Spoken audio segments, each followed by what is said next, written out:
In our year-end reports for 2 consecutive days, he would listen to each and every project management office, each and every contractor, each and every report, taking stock of the crucial issues and concerns of each project. For 2 consecutive days, from 9 in the morning up to 6 in the evening, he would listen intently, and his sharpness would be seen, would be the same from 9 in the morning up to 6 in the evening. Thus, he is not only industrious, hardworking, and has the concern for the people of the department, but is also known for his sharpness. Ladies and gentlemen, without much ado, may I introduce the Secretary of the Department of Transportation, Secretary Jaime Bautista.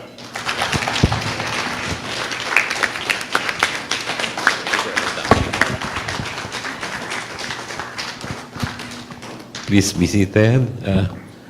Thank you, Undersecretary Regino, for that very generous introduction. Davao City Mayor Sebastian Duterte, represented by Mr. Errol Dinosta, Regional Director Maria Lourdes Lim of the National Economic and Development Authority, Region 11, and other officials of Davao City, Undersecretary Gary D. Guzman of DSUD, other officials of the Department of Transportation and its attached agencies, other officials of the other government departments present today, fellow workers in government, honored guests, ladies and gentlemen, good morning. Thank you for coming to this town hall meeting here in Davao City, organized by the railway sector of the Department of Transportation. We intend for various stakeholders in our railway projects here in Mindanao to directly get updated on the status of the Mindanao Railway Project Phase 1. At the same time, DOTr officials and representatives of pertinent agencies are here with us today to listen and find remedies to your specific concerns. We are grateful to a number of agencies, organizations, local governments who supported us in pushing for this first Mindanao Railway project. We want to thank the local governments who stand to immensely benefit from the railway line, specifically the local government units of Davao, Tagum, Digos, Carmen, Panabo, and Santa Cruz. Support also came from the Departments of Finance, Budget and Management, Environment and Natural Resources, Human Settlements and Urban Development, National Economic Development Authority, as well as Public Works and Highways. Thank you for all the help during the project preparations. Other agencies who help us are the Mindanao Development Authority, Commission on Indigenous People, Presidential Commission for Urban Poor, National Housing Authority, Commission on Human Rights, Bureau of Internal Revenue, and the Light Rail Authority. I want to make special mention to NEDA, represented here by Director Lim, for their approval to this already delayed project, and to ARUP, our consultant who did the preliminary design. The Mindanao Railway Project, or MRP, represents government's first serious attempt to establish rail infrastructure in Mindanao to address connectivity and mobility outside Luzon and Visayas. We believe that comfort and convenience offered by railways translate to enhanced connectivity and mobility. We decided to pursue Phase 1 of the MRP despite withdrawal of prior funding commitments from the government of China. While looking for funding sources, various pre-construction activities show we are not drafting the project. Land acquisition is ongoing along the target alignment from Tagum to Digos via Davao City. Resettlement sites for those to be displaced by the construction have also been identified, with villages in different stages of construction. In fact, the Tagum train village is scheduled for turnover to its future residents in the next coming months. Livelihood programs are also being prepared for affected families. MRP Phase 1, which is a project cost of almost 82 billion pesos, has a length of 100.2 kilometers with 8 stations, and once operational, it can serve 122,000 passengers a day. This project will concretize the master rail plan of connecting the island of Mindanao. The plan shows a 1,544-kilometer rail system connecting the cities of Davao, General Santos, Cagayan de Oro, Iligan, Cotabato, Zamboanga, Butuan, Surigao, and Balay-Balay. Last Sunday, we were at Laguindingan to formally tap a consultant who will conduct a feasibility study for the MRP Phase 3, a rail line that will stretch from Laguindingan to Villanueva in Misamis Oriental via Cagayan de Oro City. MRP Phase 3 is a 54.8-kilometer high-capacity intercity passenger and cargo rail system, the first for northern Mindanao. The massive Mindanao Railway project is as ambitious as the Davao Public Transport Modernization Project that we are launching tomorrow here together with President Ferdinand Marcos Jr. These projects will not only provide convenient and comfortable public transport, but also generate job and livelihood opportunities for families residing along and around the rail lines. Trains also contribute to reducing air pollution. We also believe implementing the Mindanao Railway creates the best prospect for transit-oriented development, or TOD. With Mindanao's wide open spaces, public transport hubs such as train or bus stations or new airports and seaports should become community centers that promote walking and use of public transport instead of using gasoline-fueled private vehicles. We want to share this vision that is effective, open, and responsive to Filipinos' mobility needs. But we need your inputs. We want to listen to you. We must first learn your travel needs so we can properly calibrate our projects. Planning and implementing transport infrastructure should not be the sole responsibility of the Department of Transportation. Every commuter, each passenger is a stakeholder in these transport projects. You are our partners in these undertakings. Your suggestions, even criticisms, will make our projects more effective. Make your voices be heard in this gathering. Mabuhay ang mga taga Mindanao, mabuhay ang mga taga Davao, and magandang umaga po sa inyong lahat. Thank you very much, Secretary Bautista, for your message. At this point, may we kindly call on Assistant Secretary Leonel De Velez to facilitate the Q&A.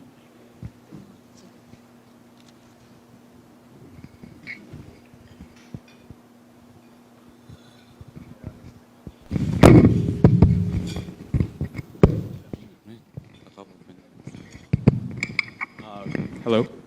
Good morning, everyone. So for now, we're going to do a question and answer portion for our program for today regarding the Mindanao Railway Phase 1, the Tagum Davao Digos segment. So this is, again, the 100-kilometer segment here in the Davao region.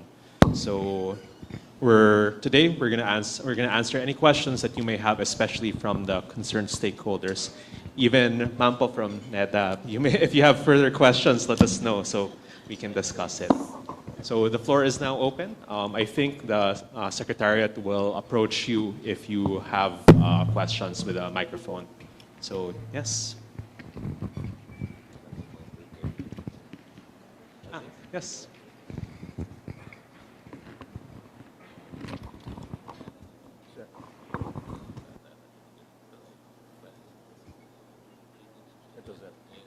Morning, everyone. I'm Belle Torres from the Davao City Chamber of Commerce and Industry, Inc. And I would like to appreciate what has been presented. And the first slide, which was projected by ASEC, was something very important to us in Mindanao. It has been shown that in 1950, you started thinking about it, and it's now 2024. So the years that have gone by seems to be something that making you realize what the Mindanao people do really need. Based again on the presentation, there's no specific timeline that has been presented. I would like to ask our dear Secretary, how do you, in consideration of what has been presented, that there is sort of a backing out of a possible funder. How do you see it moving forward with all the things happening? And we would love to see what you can do for Mindanao. Thank you. Thank you for that question.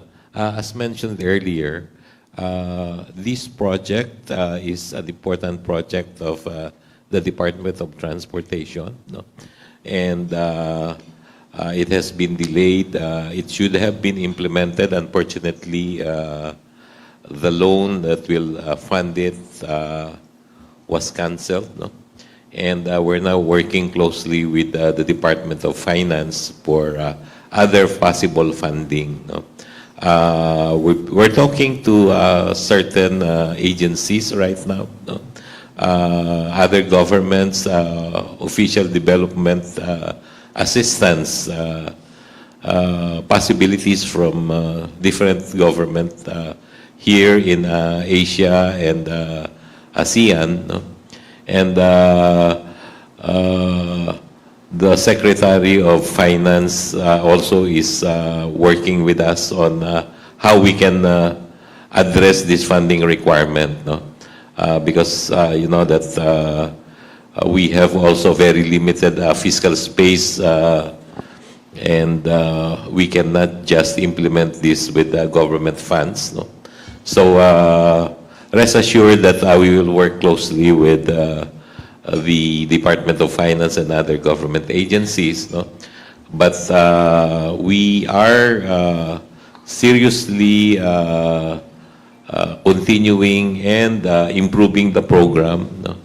And we will see to it that it will continue to be part of the 198th infrastructure flagship project of the government, which was already approved by NEDA. So, konting pasensya, but this will happen. May also, in addition to what our secretary said, is that the reason why the negotiations with China was terminated is precisely so that we can move forward.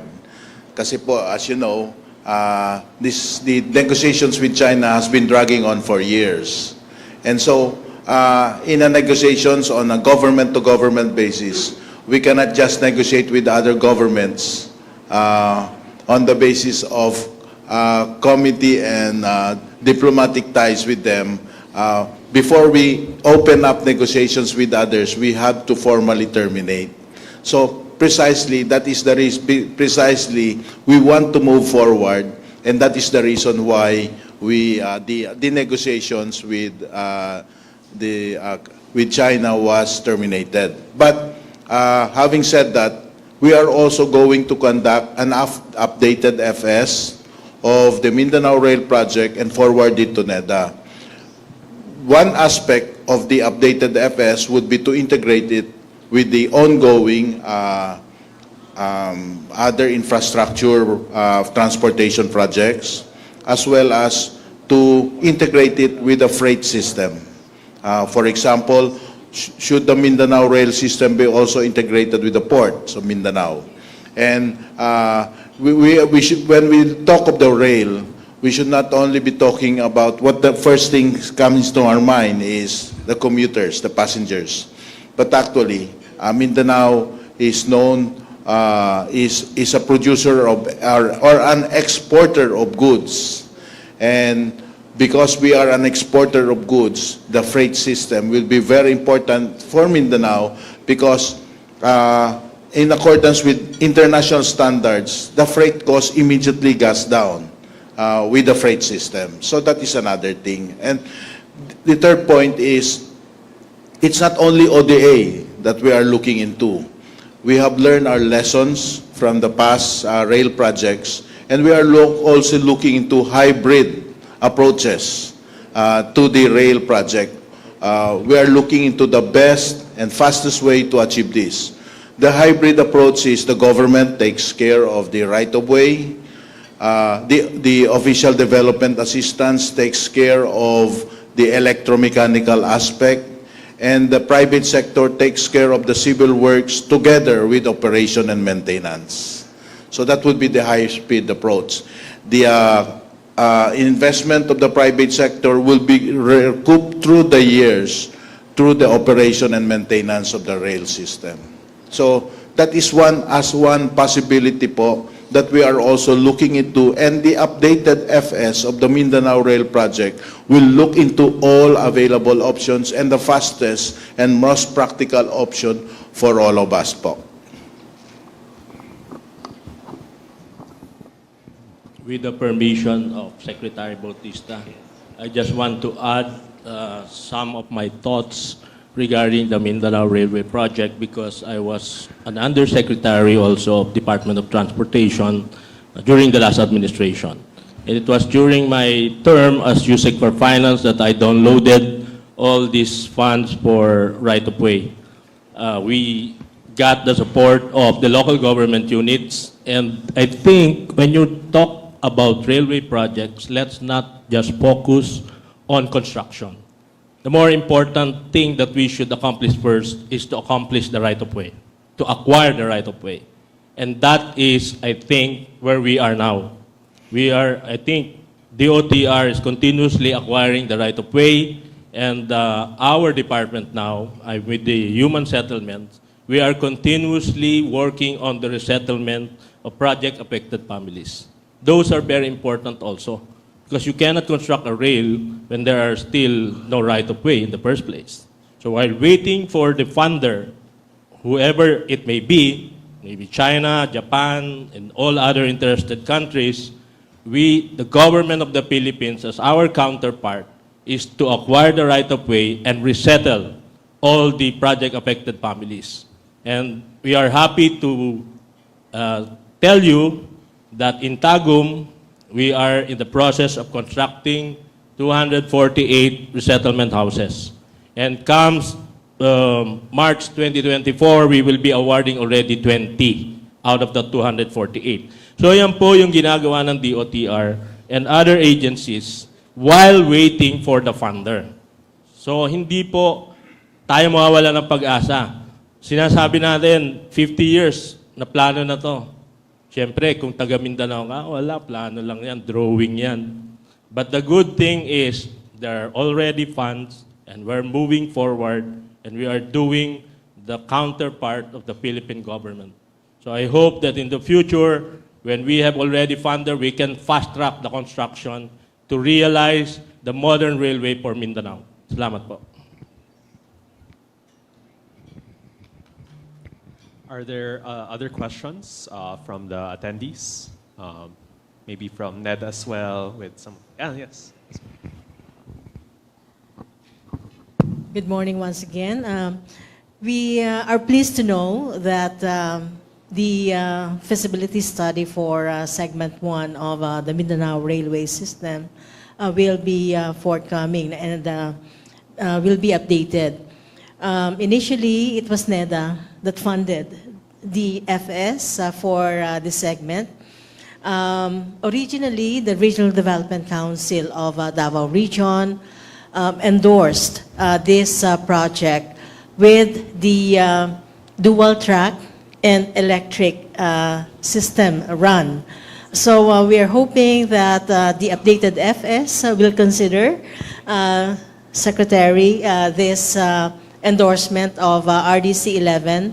And I also heard Yusek Regino mention that the system would accommodate freight. So that was also our intention, that the rail system for Mindanao would lead to our seaports in order to improve our logistics infrastructure in Mindanao.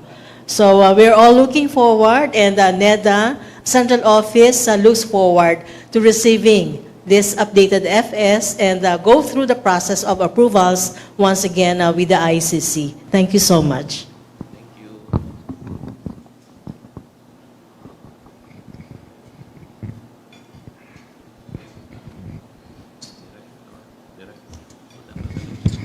Other questions? I think there's a question on.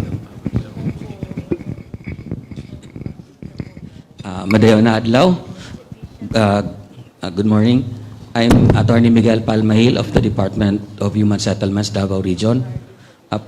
This is really, presently we have a problem sa office namin because one of the affected ng road right-of-way is a subdivision project which we issued a license as early as 2015.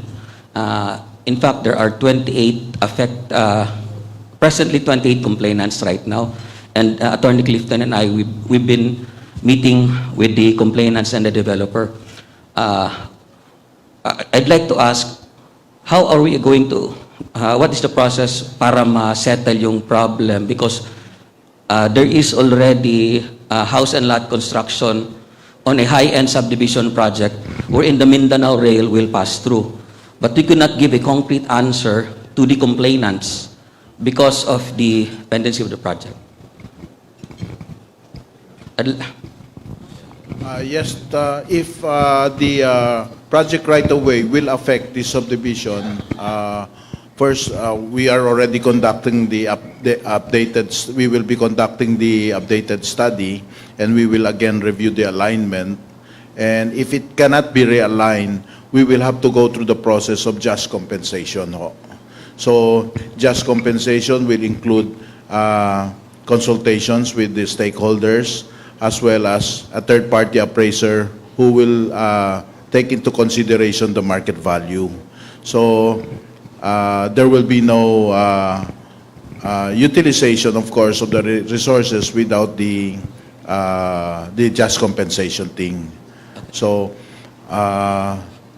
we will also consider those things. That's why we are conducting an updated FS to consider the development since the time the FS was conducted in 2017. Just a follow-up question, because you made mention of the appraiser. We were informed that there is a conflict between the appraised value of the property by the appraiser vis-a-vis the issued license by the department. Because when we issue a license to sell, if it's open market, it's about 4 million pesos. And then I think there's a conflict, there's a discrepancy on the appraised value and the issued license. So that is one of our problems.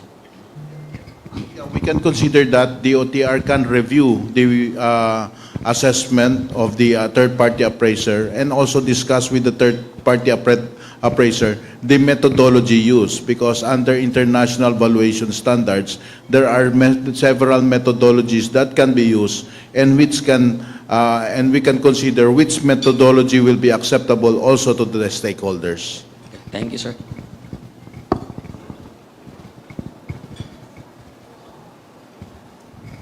Other questions from the floor? If none, I think in the interest of time, that concludes our session for the Mindanao Railway Phase 1, Tagum Davao Digos. Thank you so much.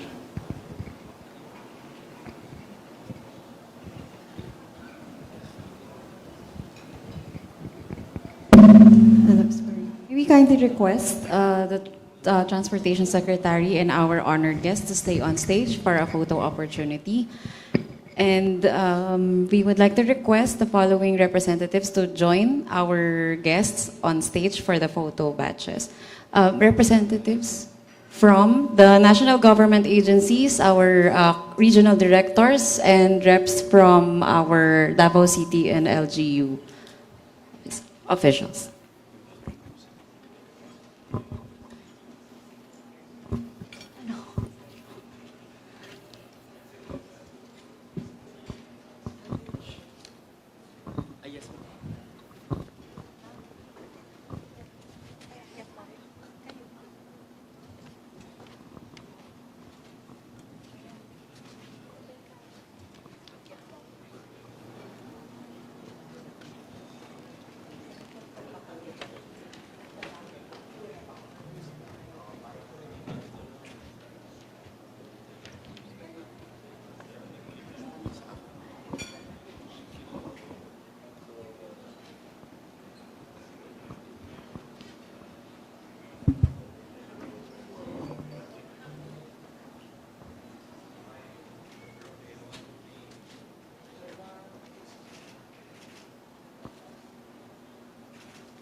May we also call on the officials from the DOTr and attached agencies for the next batch.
And of course, the most important, the Project Management Office and the rail sector. May we call on Attorney Clip Salamo and your team, Project Management Office, those who have given their tireless effort for the success of the project.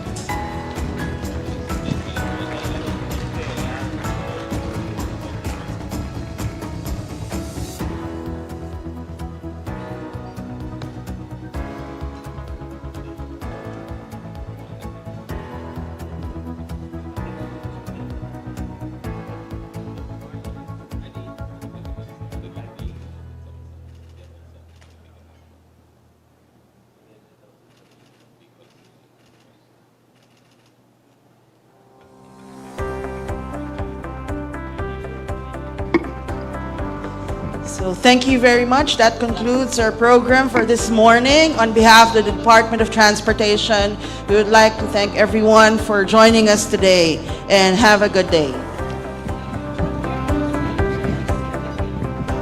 May I request the personalities on the